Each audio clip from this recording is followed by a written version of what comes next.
Então, continuando nosso passeio, estamos aqui no Muro das Lamentações e vamos seguir reto ali para as demais visitações abaixo. Então, vamos sair pelo outro portão. Então, dá um tchauzinho aqui, né? Nossa última passada pelo Muro das Lamentações. Segue por esse corredor e chegamos ali no portão e vamos sair para fora das muralhas, né? Fazer esse passeio a pé, mas é muito tranquilo.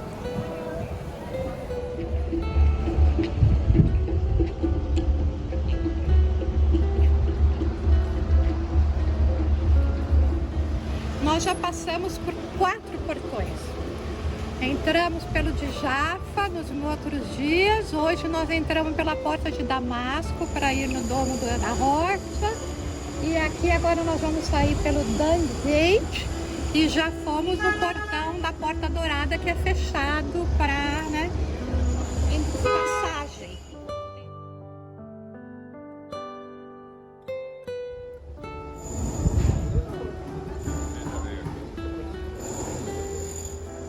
A gente visitou ontem, e eles colocaram isso aqui na semana passada. A cidade de Davi, que vai estar mais ou menos nessa região aqui, e a Jerusalém original. Na época de Jesus, essas muralhas que a gente está vendo aqui, elas existiam. Só que existia mais uma muralha que descia até aqui embaixo, no tanque de Siloé, e cobria toda a cidade aqui. Então hoje as coisas mudaram um pouco, mas a gente vê realmente como que é a topografia de Jerusalém. Aqui não está nem tão exato, porque Jerusalém vai ter 7 colinas, e por isso o rei Davi fala que como em volta de Jerusalém estão os montes, assim é o Senhor em volta do seu povo, né? Mas aqui seria o Monte das Oliveiras e o Monte Moriá, a principal parte que a gente visitou. Aqui é o Vale do Cedro, que vocês sabem que o rei Davi, quando ele vai ser traído pelo seu filho Absalão, muito provavelmente vai ser nesse momento que ele vai escrever aquela passagem daquele salmo que diz: ainda que eu ande pelo vale da sombra da morte, não temerei a mal algum, porque o Senhor está comigo. Cedro, no hebraico, é Kidron, não é cedro do Líbano. Kidron quer dizer sombra, porque ou o sol ele vai nascer no leste e ele vai se levantar aqui e o Monte das Oliveiras vai fazer uma sombra aqui, depois ele vai começar a se pôr no oeste e esse vale também vai ficar sempre em sombra. Então, quando o rei Davi ele foge do seu filho que está tentando matar ele vai descer por esse vale, vai subir o Monte das Oliveiras e seguir 2 km para o deserto. Então, provavelmente por isso que ele escreve sobre esse vale, o Vale da Sombra da Morte, né? Quando você está com uma perseguição, enfim, mas ainda assim Deus te protege. Mas esse é o Vale do Cedro. E ele é o que a gente chama de watershed line, que é o divisor de águas. A água chove em Jerusalém, ela tinha que escorrer por um lugar, que era justamente para esse vale, e ele vai terminar lá no Mar Morto. Então, aqueles rios que a gente vê lá no Mar Morto é quando chovia e escorria por esses vales e chegava até lá na região do mar. Nessa direção aqui, Então nós entramos já por aqui, o de Damasco. A de Damasco seria mais ou menos por aqui. Tá, e agora a gente está nesse Dung. E agora o Dung Gate, ele seria mais ou menos como se fosse, cadê? Como se fosse mais ou menos aqui. Então nós pegamos aqui. O dos leões, então a Porta dos Leões vai ser aqui. Tá. E a Dourada vai ser aqui. A gente estava aqui atrás. A gente fez todo esse caminho. Aqui é o judeu. Não, o bairro judaico é aqui, o bairro armênio é aqui. Será aqui o judeu, que aqui a gente tem o Muro das Lamentações. Então a gente vai ter um bairro judeu toda essa área aqui. Tá. Ok? O armênio ali em cima. Aqui em cima. O cristão aqui, onde tem a igreja de Santo Sepulcro, que eles não identificaram no mapa. E todo o resto muçulmanos. Ele não é um mapa completo. Tá. Grande, Ele está pegando mais ou menos um terço. O muçulmano é maior, né? É maior. Nós estamos aqui. E a gente vai visitar tudo isso. A gente está aqui agora, nessa área aqui. A gente vai visitar essas ruínas até a escadaria do templo, porque na época de Jesus, as pessoas entravam no primeiro dia uma entrada extraordinária, fora do comum, pelo Portão Dourado, uma entrada triunfal, no domingo de Ramos. Mas uma entrada ordinária, comum no dia a dia, era por aqui, por baixo. A gente vai nessa passagem com Jesus.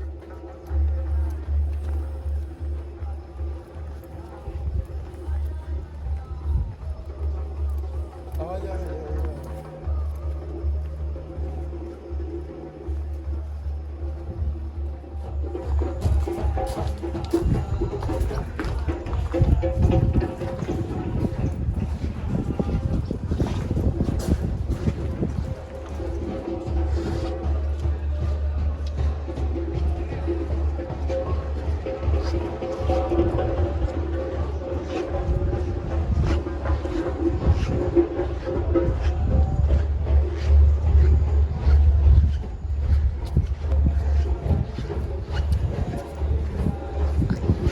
Jesus andou.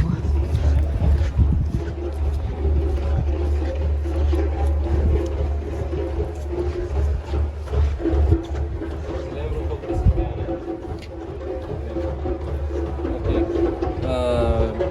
A gente vai ser rápido aqui então, mas é só para vocês terem um pouco de contato com o lugar em Jerusalém que a gente tem certeza absoluta que Jesus passou por aqui.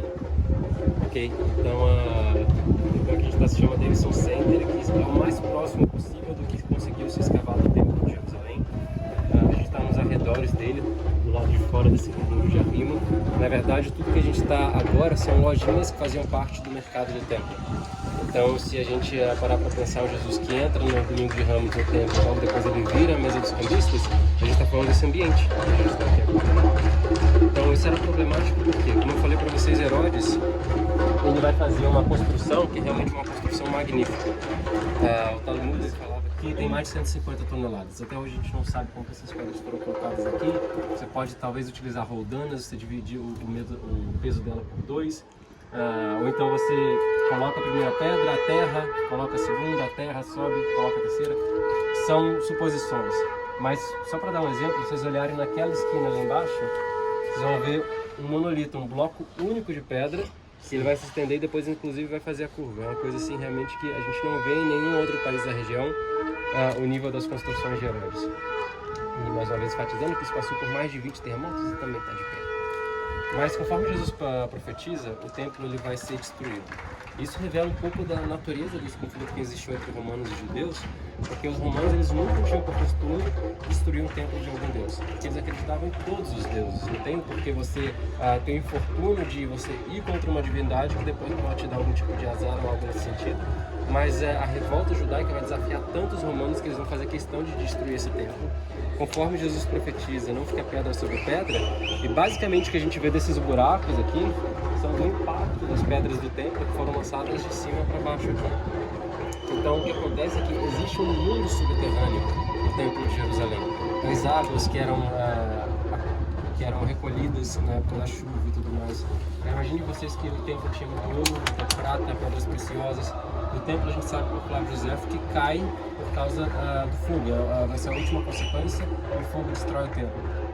Quer dizer que tudo isso que derreteu, o Flávio José menciona, ele vai correr para debaixo das cisternas, porque não existia esse tipo de rejunte. Tudo era com pequenos buracos para poder captar aquelas águas. Então, os romanos vão na gana de poder tirar tudo isso aqui, até lançar as pedras do piso, inclusive lá de cima em alguns lugares, para poder pegar esse ouro, pedras preciosas e tudo mais. E basicamente o que a gente está vendo aqui. Na verdade, todas essas pedras se continuavam até ali na frente, eles só tiraram aqui para a gente fazer o passeio, mas foi encontrado tudo da mesma forma que a gente tem aqui. É interessante que, nesse sentido, a gente vê um Herodes que ele faz uma construção realmente magnífica. E vocês vão ver, por exemplo, tá vendo aquela estrutura com aquelas pedras grandes ali? Aquilo ali é o arco de Robinson. Ele era um arco onde os sumos sacerdotes e os levitas e sacerdotes eles passavam por templo por cima. É um arco que dava sustentação a uma ponte. Só os comuns viviam aqui.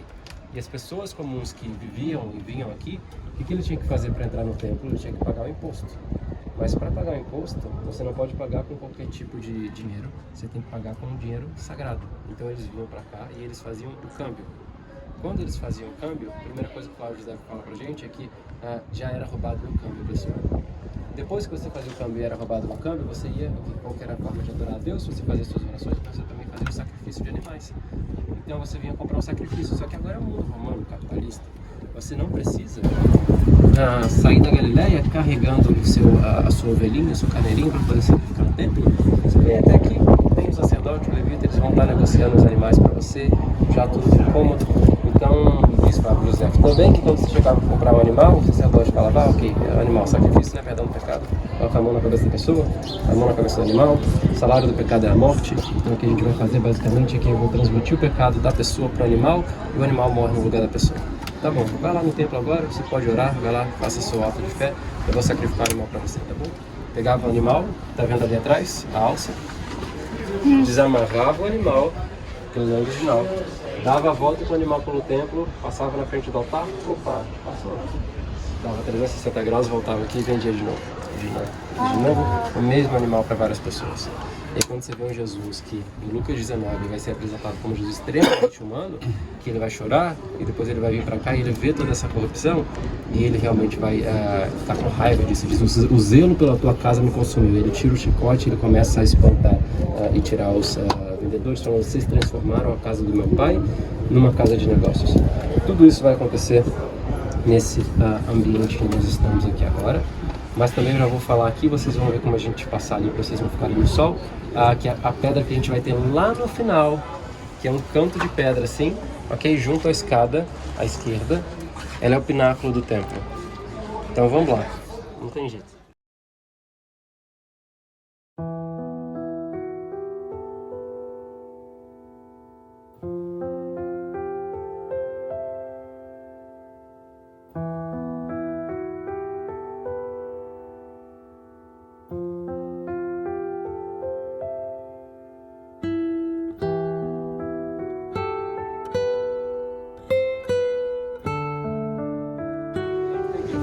Ali, porque quando os arqueólogos chegaram aqui, tudo estava aterrado.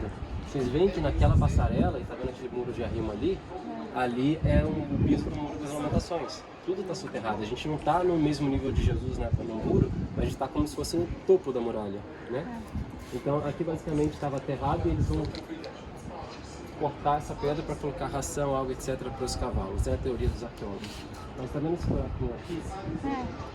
Segundo a tradição islâmica, seria onde Maomé teria amarrado aquele cavalo ao lado dele. Lembra que a gente viu no restaurante? Ele poderia ter saído de volta. Você tem que amarrar. E amarra ele naquele buraquinho ali, para depois ir em Alá, que você está aqui atrás. Que diz que Jesus é levado ao pináculo do templo, e Satanás fala para Jesus, lança-te daqui, porque está escrito que Deus dará ordem aos teus anjos que te guardem em todos os caminhos.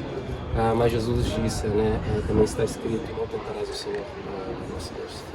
E é interessante que essa pedra, a gente vê inclusive uma expressão em hebraico, Lebeit Atekiah, alguma coisa que está incompleta. Mas a Lebeit Atekiah em hebraico é para o local do toque. Isso quer dizer que aqui era o fim da cidade no templo, os moradores estavam para trás. Então o sacerdote ele chegava antes do Shabat e antes das festas, pegava a trombeta e anunciava para os cidadãos que estavam para começar o feriado, que eles tinham que fechar as lojas e se preparar para poder vir para o templo. Então é isso.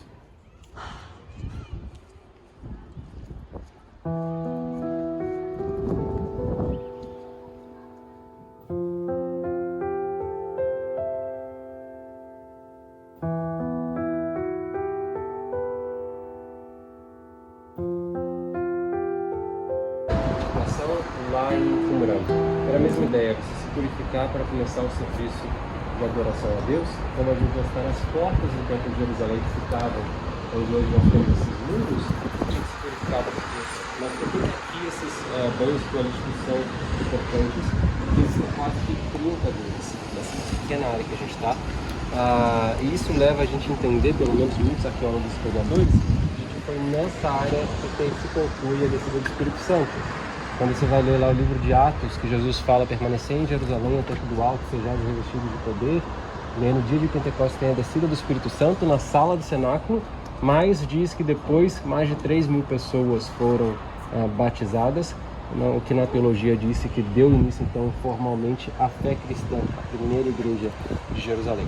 O único local possível que isso poderia ter acontecido foi justamente nessa área, e aí nasce o cristianismo realmente como uma religião através do batismo de 3.000 pessoas. Só que a gente tem tantos batistérios para batizar realmente esse número enorme de gente com isso daqui, ok? Então é chamado de portas de Hulda. Essas escadas são extremamente significativas porque o que a gente está vendo aqui basicamente é do tempo de Jesus. Jesus passou por essas pedras com certeza. Mas não só isso, essas escadas eram muito famosas. Por quê?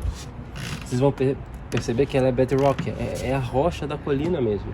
Depois os degraus eles foram sendo consertados, mas até aqui o início vocês vão ver que os degraus eles foram escavados em cima do que é a rocha do Monte Moriá.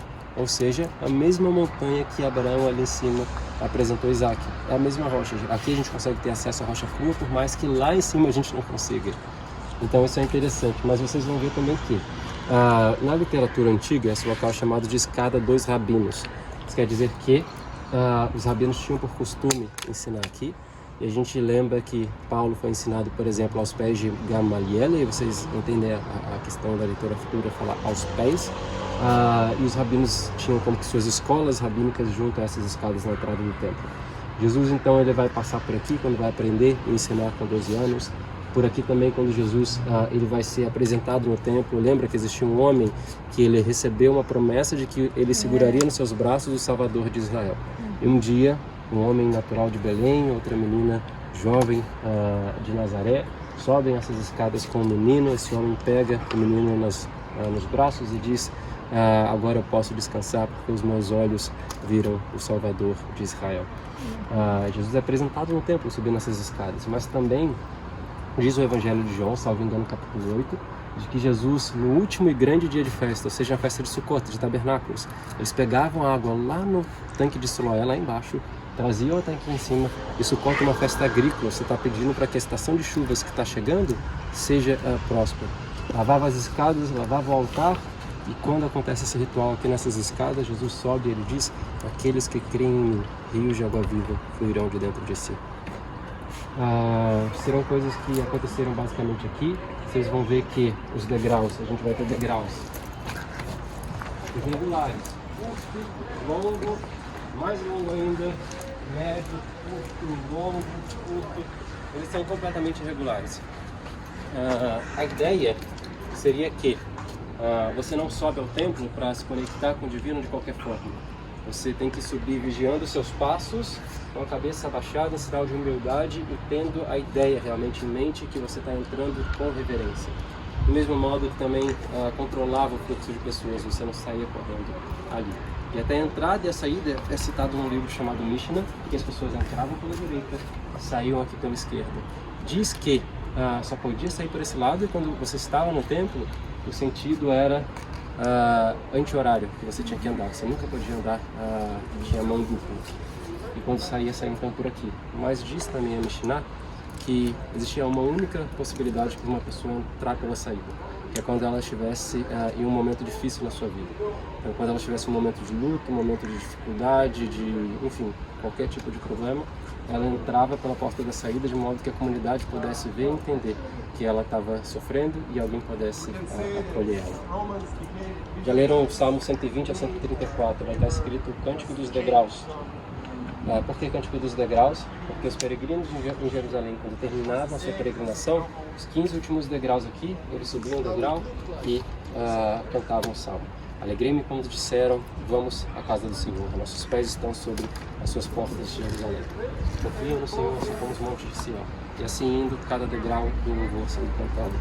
Mas uma das histórias que sempre é contada aqui por todos os guias é basicamente que vocês conhecem Neil Armstrong, certo? Foi o primeiro homem a pisar na Lua. Ele foi aquele que disse que era um pequeno passo para o homem, um grande salto para a humanidade. E ele teve aqui, ele era um cristão devoto, de modo que a primeira refeição que aconteceu na Lua também foi o pão e o vinho, foi a Eucaristia, né, a ceia. E quando ele esteve aqui, ele perguntou para o seu guia e um historiador que estava com ele qual que era a possibilidade, a probabilidade de Jesus ter passado por aqui. E isso tem numa entrevista, um historiador falando para ele a probabilidade, 100%, certamente Jesus pisou nessas pedras. Ele se emociona, ele faz uma fala que ficou marcada naquele ano, que era de que ele tinha o maior prazer e maior privilégio dele de estar pisando aqui do que de ter pisado na Lua. E assim a gente encerra o Deus São Sempre e a gente segue o nosso caminho.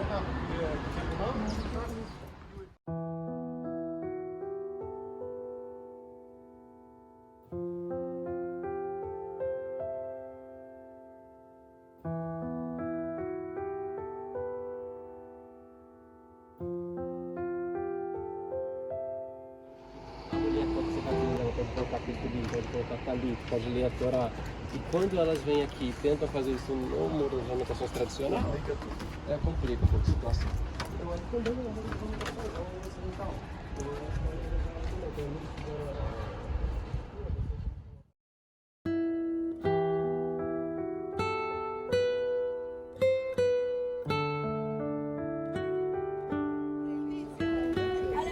As crianças, gente, tendo aulas aqui, olha que lindo. Eles também estão tendo aula.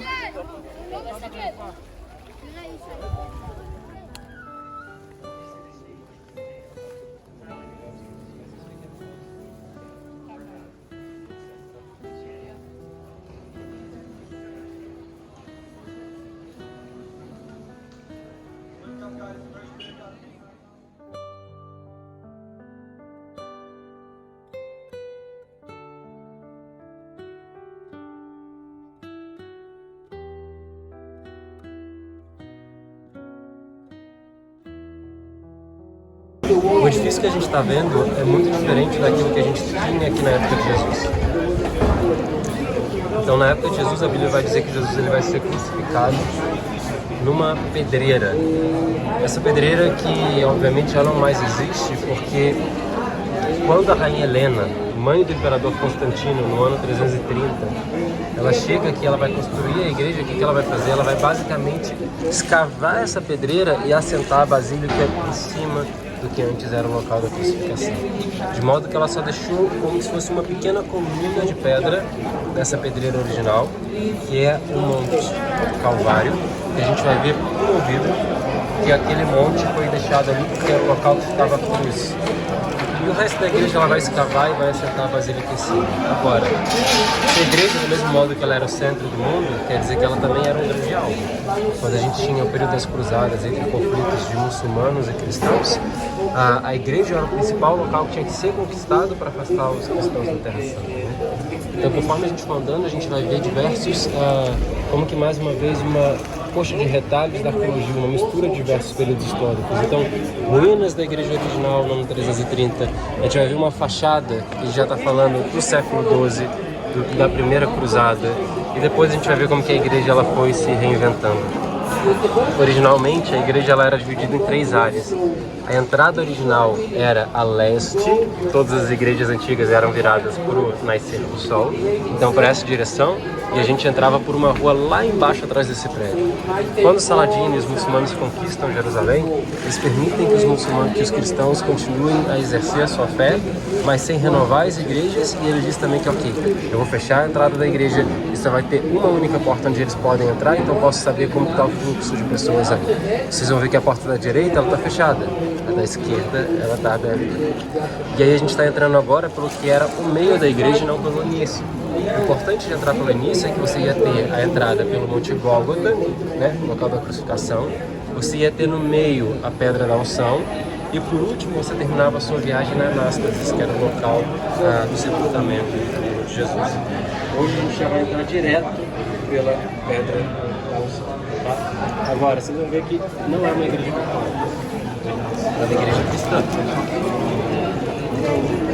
Dividida entre 6 denominações. Então a gente vai ter uma igreja cristã que tem coptas, armênios, sírios, gregos ortodoxos, etíopes e, é claro, os católicos. Então tudo isso se definiu há 250 anos atrás, quando o sultão, na época em Jerusalém, ele veio presenciar uma cerimônia chamada Fogo Sagrado. Vocês já devem ter ouvido falar dessa cerimônia. Na Páscoa grega ortodoxa, que é uma Páscoa diferente, é claro, da Páscoa católica, eles vêm até aqui e os fiéis eles se reúnem dentro da igreja, todas as velas são apagadas e uma chama do fogo sagrado sai de dentro do túmulo de Jesus e acende a vela do patriarca de Jerusalém.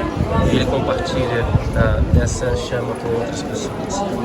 Diz a lenda que foi numa cerimônia como essa que o sultão, na época, ele tentando presenciar se o milagre era verdadeiro ou não, começou uma grande confusão e muitas pessoas acabaram sendo pisoteadas. Um grande problema, ele define que ok, no próximo ano a igreja vai estar fechada, ninguém vai poder rezar aqui. No ano seguinte, as pessoas se reúnem do lado de fora, o que acontece? O fogo sagrado não podia sair lá de dentro, explode e sai de uma das colunas da igreja, que eu vou mostrar para vocês, é claro, como tradição, questão de fé, a coluna que ela se rompeu, e até hoje os etíopes, as comunidades mais tradicionais de Jerusalém, eles vão parar ali, eles vão tocar e eles vão ter uma certa reverência. Mas depois disso, então, ele estabeleceu algo que é chamado de status quo, onde cada denominação específica dessas 6 ia ficar com uma capela de Santo Sepulcro, da Via Dolorosa, e ia ficar também com um pedaço do Santo Sepulcro. Então, uma coisa eles não definiram, quem ia ficar com a fachada da igreja. Por que eles não definiram quem ia ficar com a fachada da igreja? Todo dia, às 4 horas da manhã e às 8 da noite, quem vem para abrir e fechar as portas do Santo Sepulcro? Uma família de muçulmanos. Do mesmo modo, como eles não definiram quem ia ficar com a fachada da igreja, estão vendo aquela escada ali em cima de madeira, junto à janela embaixo? A escada que é símbolo do status quo, ela está ali há mais de 250 anos. porque você não pode chegar a uma igreja e tentar retirar ela no momento que foi feita a ocupação estava em manutenção. Você não pode chegar hoje e alguém colocar, entrar ali, tirar e eles vão falar, não, peraí, você está entrando no lugar que não é seu, na verdade é meu, ele começa a... E a verdade é que ela foi roubada 2 vezes, inclusive. E é uma questão emblemática, porque parece que é só uma escada, mas é um símbolo. Por exemplo, a estrela que marca o local que Jesus nasceu em Belém foi roubada no século XIX e isso foi motivo para a guerra da Crimeia entre otomanos e russos. Então tudo existe um simbolismo muito forte, mas existe uma espécie de disputa, claro, entre as denominações. Apesar disso tudo, arqueologicamente a gente tem algumas evidências que vão mostrar para a gente que realmente esse é o local que Jesus foi sepultado e também, claro, na ressurreição. Eu disse para vocês que Adriano, no ano 135, ele tira cristãos de Jerusalém e nos locais que os cristãos eles vão fazer as suas venerações a Jesus, ele constrói templos pagãos. Sabe-se da época que ele foi construir um templo a Vênus, Afrodite, no túmulo de Jesus. Na década de 70, houveram por 12 anos de escavações aqui. Um livro de mais de 1000 páginas foi publicado a esse respeito e encontraram nas escavações os fundamentos de um templo a Vênus e Afrodite. Então os pontos se conectam.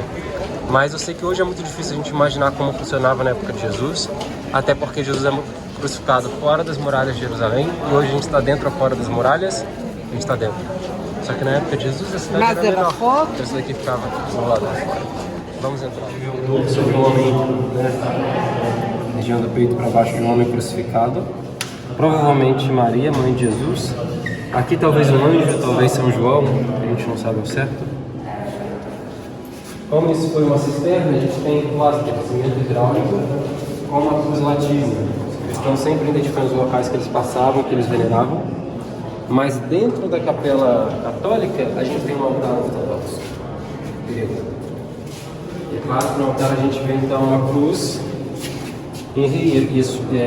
Jesus de Nazaré, nosso rei Eudim, Jesus de Nazaré, rei dos judeus. A lança, porque quando Jesus morre, né? Os soldados eles vão para quebrar as pernas das pessoas, porque a morte de crucificação era uma morte por sufocamento. Quando você não consegue mais suspender o corpo, você morre por asfixia. Então quebra a perna e já termina com tudo aquilo, a pessoa morre. Porque vão ter relatos de Flávio José, inclusive, de pessoas que demoravam dias para falecer na cruz. Jesus morre até rápido, por causa do sofrimento que ele passou antes.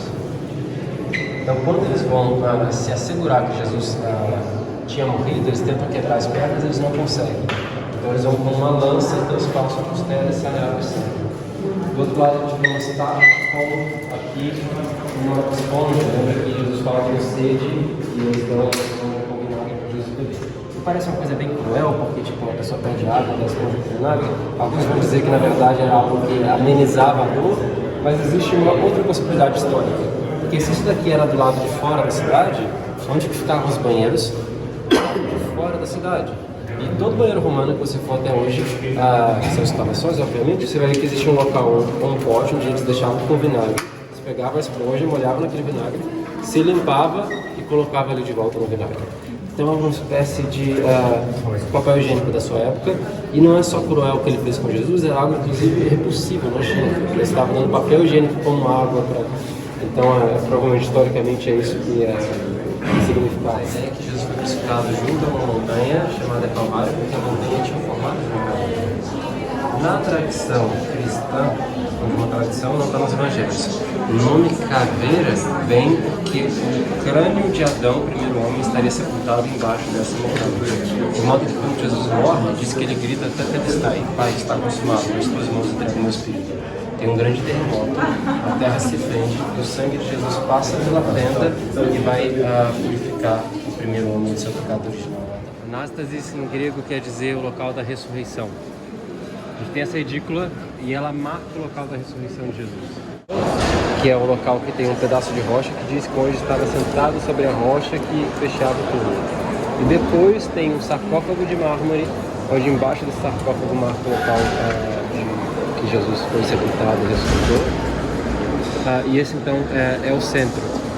Aqui já é controlado pelos gregos ortodoxos. Os católicos não têm a edícula. E também o principal altar da igreja fica ali do lado, controlado por eles hoje. Na verdade a gente condena porque como constrói uma igreja e destrói o túmulo e não fica nada mais original.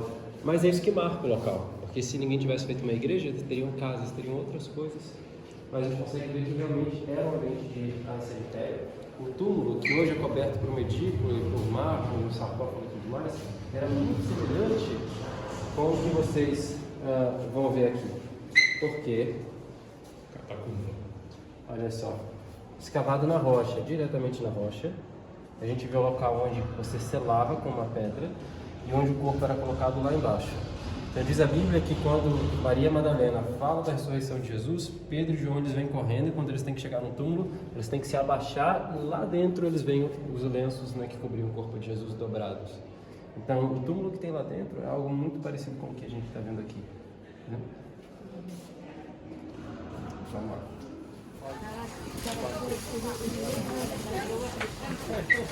Muito dessas balas aqui, ó.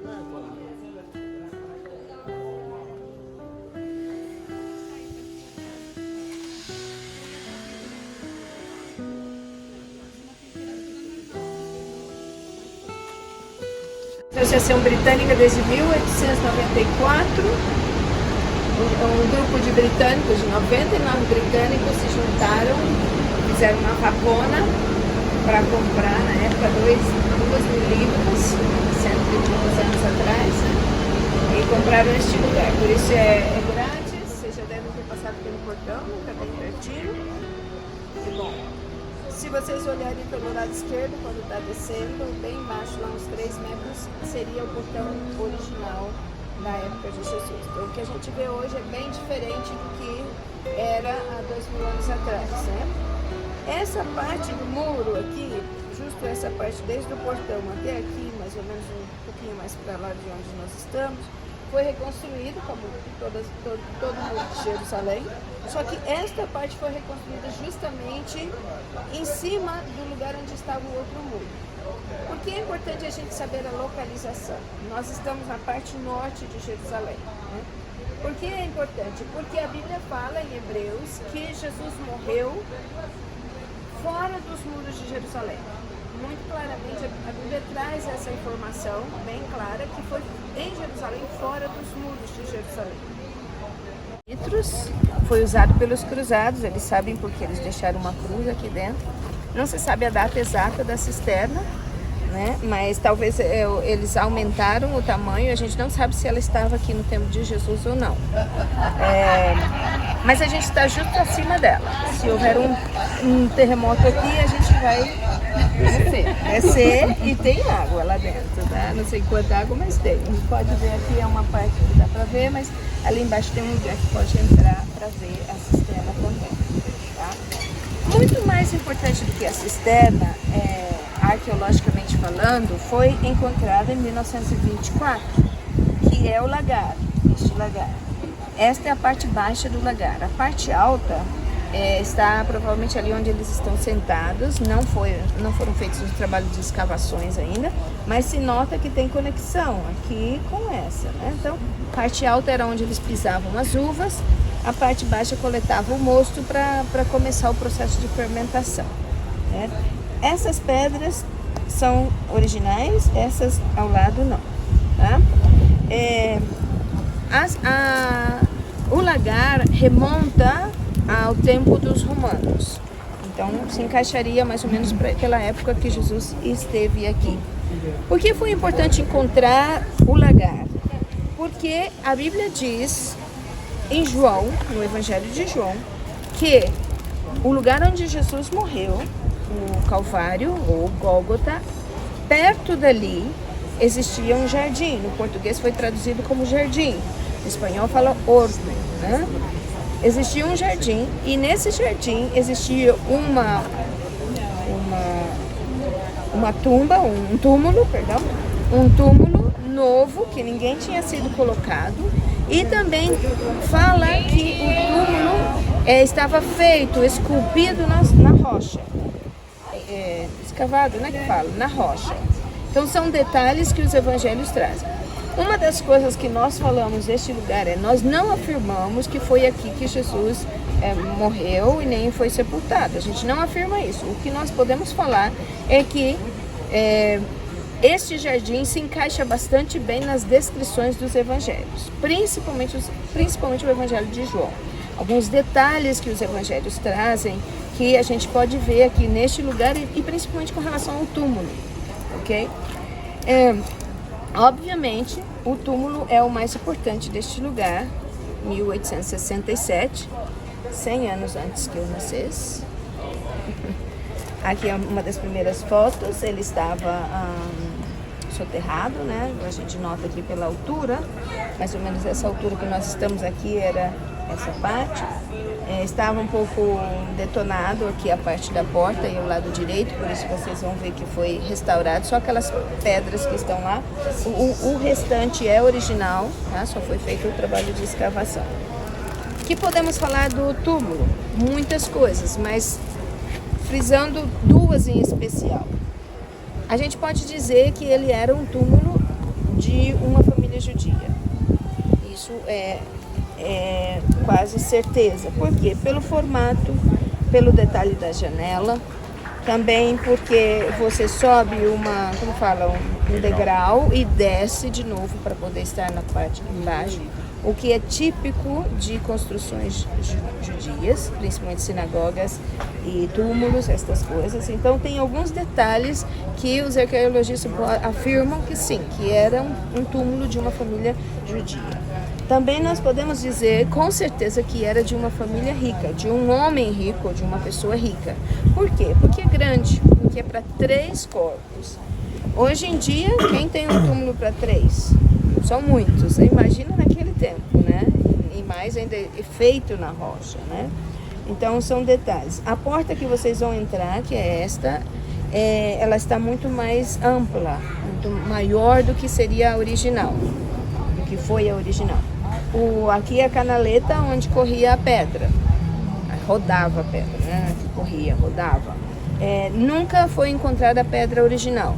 A pedra que temos aí em frente é uma pedra, uma réplica, ok? Então ele com certeza foi um túmulo de alguém rico.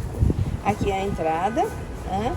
Aqui esse lado era o lado onde eles preparavam os corpos, e depois deixavam aqui por um ano. Para 3, 3 corpos. Eles deixavam por um ano. Depois de um ano, o costume da época era vir, recolher os ossos, colocar em ossários para limpar o túmulo, né? A gente sabe que não fez falta, né? Jesus emprestou o túmulo de José de Arimateia por 3 dias. No terceiro dia ele ressuscitou, né? Ressuscitou, está vivo e ainda teve tempo e tranquilidade para dobrar os lençóis, né? Os lenços, né, como diz em português. Ele deixou tudo certinho, ordenado, arrumadinho, né? Então Jesus emprestou e ainda deixou lá bem certinho, né? Dentro tem uma cruz do tempo dos bizantinos. Então se sabe que este local foi usado pela igreja bizantina. Estamos falando do século IV e V aproximadamente. E também pelos cruzados, como eu disse. É Jesus Cristo, alfa e ômega, o princípio e o fim. Pelo lado de fora, quando a gente descer agora, eu posso mostrar para vocês, tem uma cruz do tempo dos cruzados, está talhada na pedra pelo lado de fora. Então são marcas que eles deixaram, né? Então se sabe que os cruzados também usaram este lugar. Esse é um trabalho de Barclay, um arqueologista. Ele pensa que originalmente o túmulo foi assim, ou era assim. Essa parte aqui tinha uma pedra e realmente alguns anos atrás se podia ver as marcas destas pedras aqui. Era onde preparava o corpo. Depois eles entravam aqui e iam deixar aqui, aqui ou aqui. Certo? Isso é para a cabeça. Vou ligar para pôr a cabeça.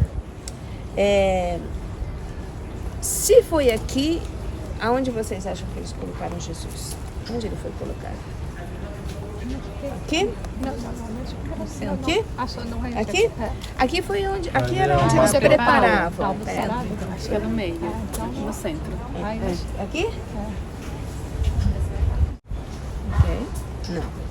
se foi aqui, nós podemos dizer pela Bíblia, tá, que ele foi colocado aqui. Por quê? Porque aquele que eu comentei, que existem alguns detalhes que a gente pode ver nesse lugar. Por exemplo, a Bíblia fala que as mulheres, quando elas chegaram, elas agacharam. E pelo lado de fora, Viram que não tinha. viram que o corpo de Jesus não estava, também viram os lençóis dobrados, os lenços dobrados. E tem um outro evangelho, um dos evangelhos, que fala que elas viram também 2 anjos sentados, uma à cabeceira e outro aos pés, onde foi colocado os pés de Jesus. E pelo lado de fora, ainda hoje que a porta está muito mais ampla, é maior, não tem ângulo de visão que não seja aqui. Então a gente pode afirmar que se foi aqui, ele foi colocado aqui. A boa notícia é que ele não está aqui.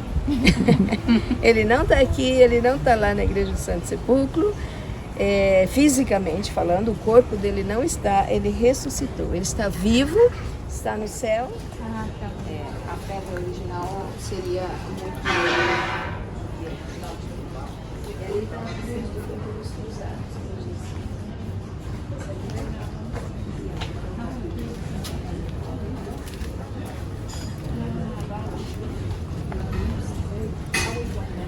O que você perguntou, Ju? Não, ela me falou que aqui está a cruz do tempo dos cruzados. Ah, vi. Pelo tamanho da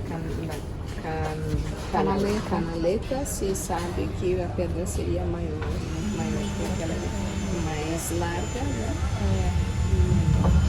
Talvez não tão grande como aquilo, porque a porta foi ampliada, né?